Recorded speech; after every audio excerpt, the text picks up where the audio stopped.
যে রমজান সামনে আসতেছে, আমি জীবনে একটা এরকম রমজান আমার জীবনে রাখবো যে এই রমজানের ভিতরে আমার এক ওয়াক্ত নামাজ কাজা হইতে দিব না, ছুটতে দিব না, রোজা ছুটতে দিব না।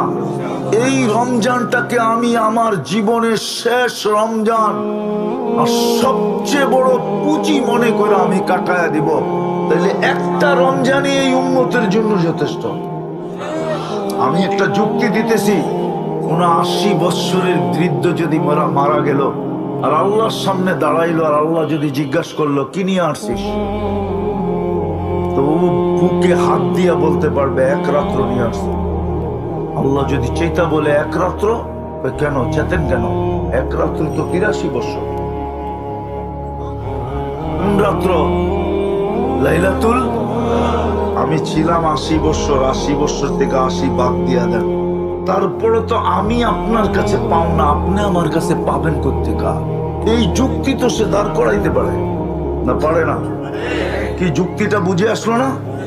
হ্যাঁ, সামনেই রমজান রয়ে গেছে, নিজেকে প্রস্তুতি নেওয়া যায়।